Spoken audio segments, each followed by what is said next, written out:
Al otro lado de la llamada. Cuarta parte.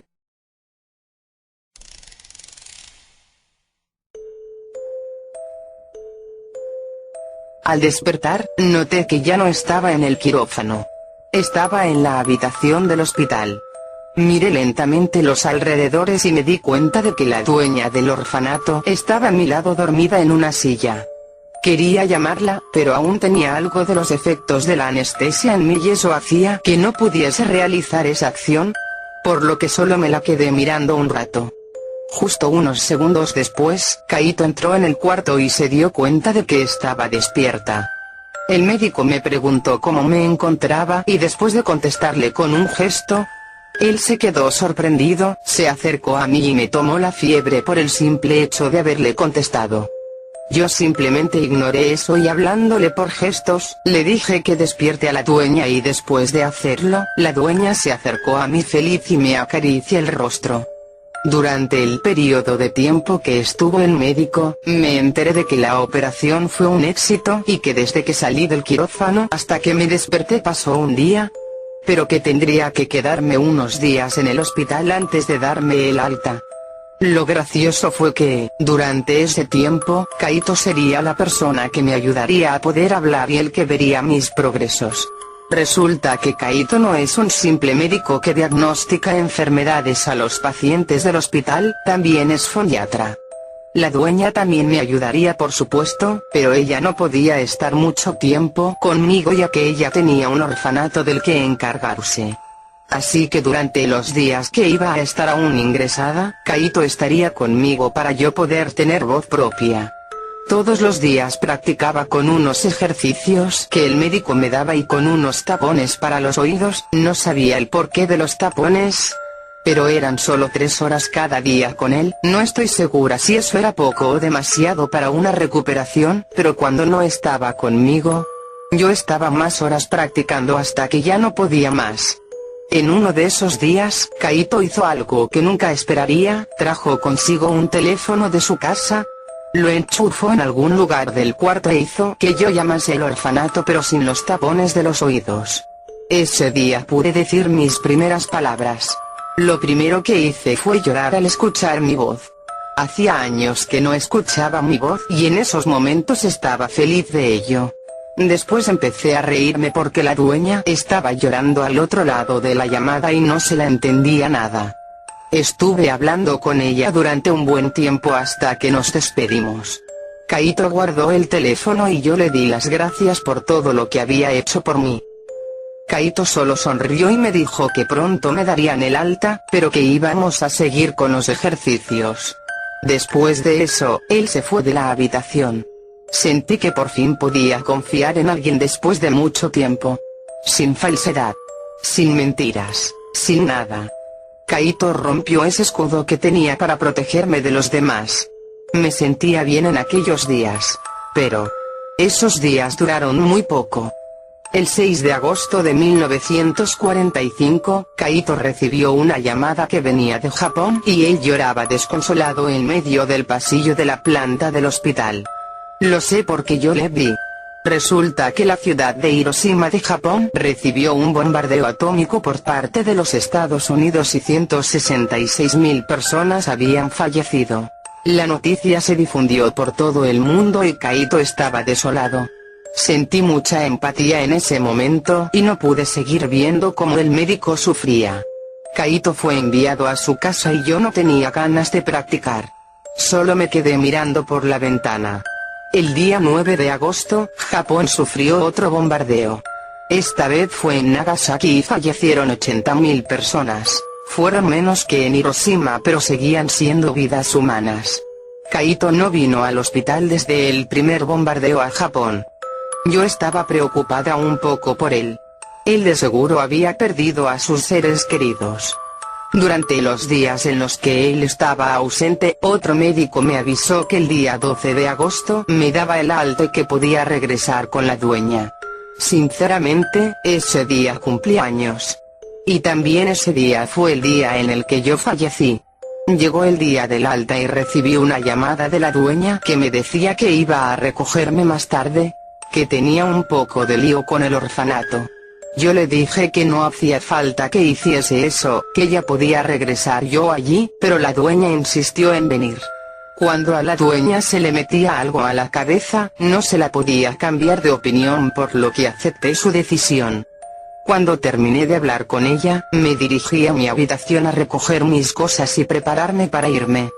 Miré por última vez por la ventana y noté que el cielo estaba gris. Por mucho que quieras ver qué hay en el cielo, no podías ver nada. Eso podía ser un perfecto camuflaje para un avión de guerra.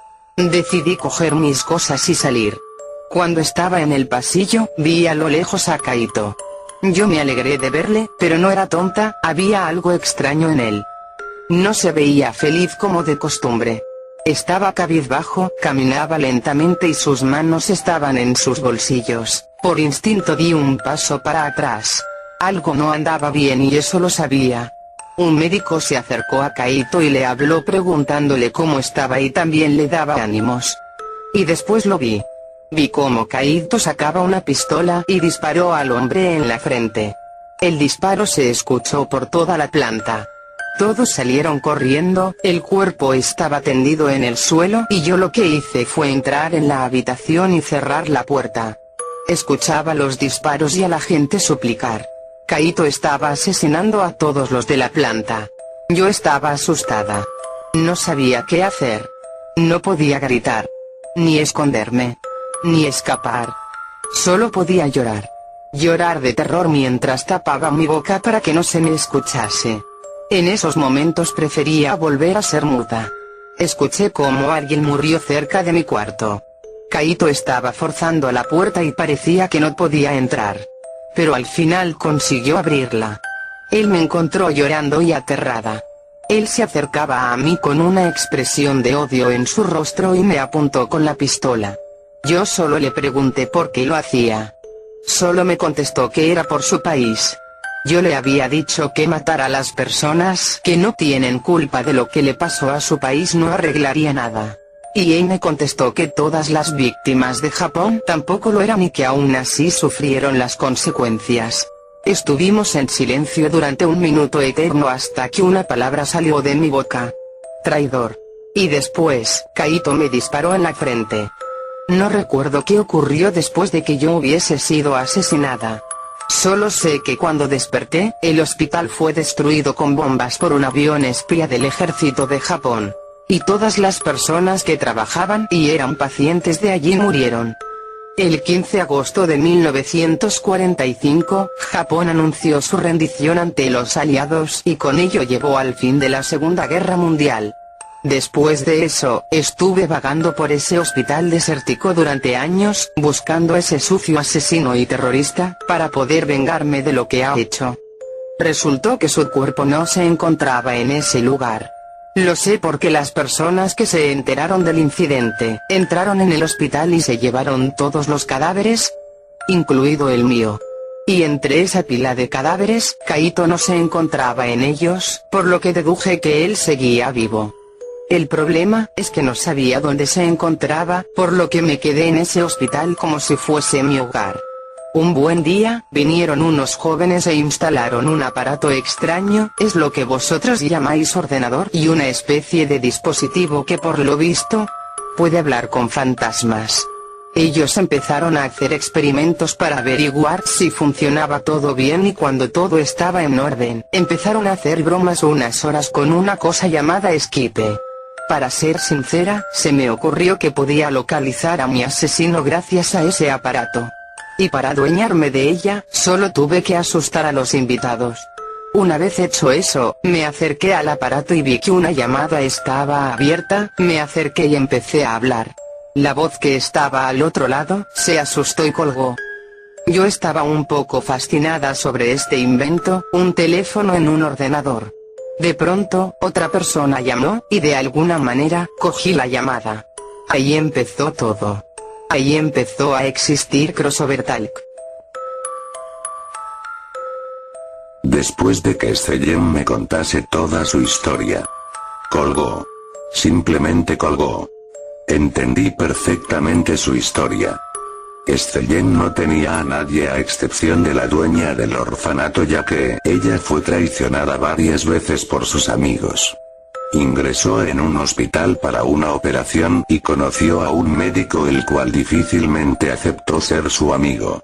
El médico perdió a su familia por culpa de la guerra mundial y perdió totalmente la cabeza, lo que lo llevó a hacer un acto terrorista en el hospital, matando a cientos de personas, en el que Stellem fue una de sus tantas víctimas.